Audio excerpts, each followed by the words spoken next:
Урматтуу Рускелди Шыныбекович, номер 39 протокол боюнча сиздин оюңуз кандай? Биз тажиктерге Варух анклавына жол беришибиз керекпи?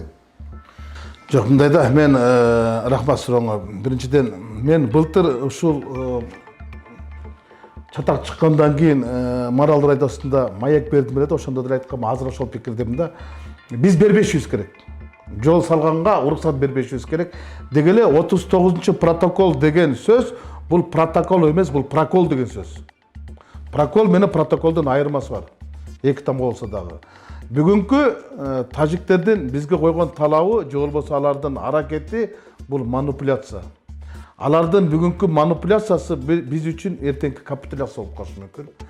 Дегеним, бүгүнкү жол салуу, эртеңки кол салуу. Бүгүнкү анклавга коридор алуу, алар Ворухту өз аймагына кошуп алуу аракети болуп калышы толук мүмкүн да. Мына алар азыр 204 көчөдө 275 метр жерди биздики деп таба албады. Ал не описанный участок, ал такталбаган нерсени ушундай эле протоколдун негизинде алар биздики деп алышты. А ким кепилдик берет? Эртең ушул 39 протоколдун негизинде Ворух биздин аймак, могу жол биздики деп. Анан айтып атпайбы булар? Мамлекеттер арасындагы магистрал борот, жердин статусун аныктайбыз депчи. Бул жөнүндө манипуляция. Эң негизгиси аларга жол салуу, бул келечекке же болбосо кол салуу болуп калат, коркунучу бар. Деги эле мына Баткендин эки экс-губернатору Мамат Айбалаев менен Султанбай Айжигитов экөө тең каршы болуп атат. Экөө тең айтып атат бул болбойт деп. Алар жерине жакшы билген. Бирок булардан дагы 2 киши бар. 3 киши бар. Бул чек араны жакшы билген. Бул Исмаил Исаков, бул Токон Болотбекович Мамытов, бул Курбанбай Искандаров. Мына ушул 3 кишиден ошол чек аранын чечилишин, ошол 3 кишинин негизги нерсесине көңүл буруш керек. Алар ташка тамга баскандай четинге чеге каккандай кылып айтып берди. Өзгөчө Токон Болотбекович Мамытовдун акыркы интервьюсун карасаңар, бул кандай чечилиш керектигин эмне деген гана сөздөрдү айткан жок. Эмне деген гана табышмактарды айткан жок. Ал айтып атпайбы 24-27 деген немени алыш керек деп. Аны алар албай турган болсо, бул Ворух алардын жери болчу. Алар эртең айтат, бул биздин жер деп. Мына 24-27-сиздер тааныдыңар. Демек бул биз анклав эмес, биздин жер деп.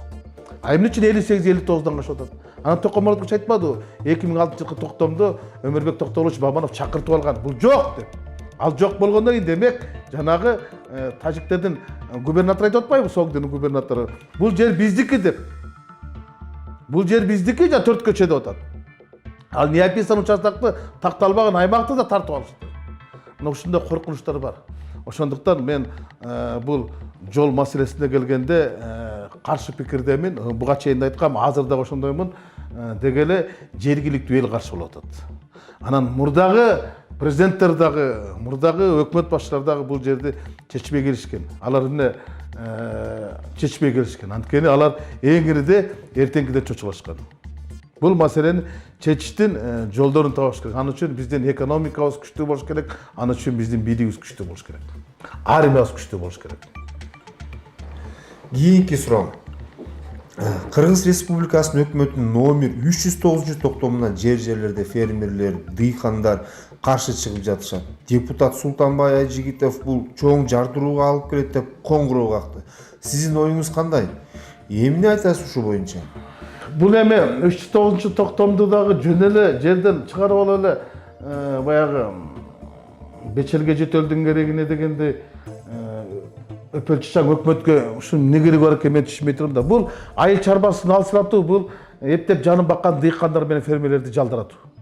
Башка эч нерсеге алып келбейт. Баягы кыргызда жакшы сөз бар эмес, аткарылбас токтом көп, акылмандар боктон көп дегендей бүгүнкү күндө бизде акылдуу адамдар өтө көп болуп кетти да, акыйкаттуу адамдар аз болуп калды. Анан бул жерден мен эмес, эл каршы чыгып атат.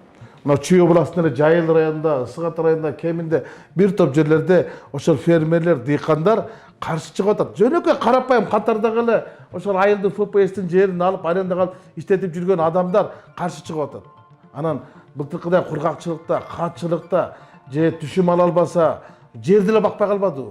Азыр эл өкмөттү багып атпайбы, өкмөт элди баккан жок да. Анан багып аткан элдин эртеңки келечегине же болбосо нанына косулат да. Бул туура эмес. Бул деле бул чийкилик. Буну алдын ала иштеп чыгып анан бирок бул чынын айтканда 309 токтом бул жанагы өкмөттүн айыл өкмөттөрдөгү жерине эле болгон чабуул. Рыскелди Иштебекович, чоң рахмат маегиңизге.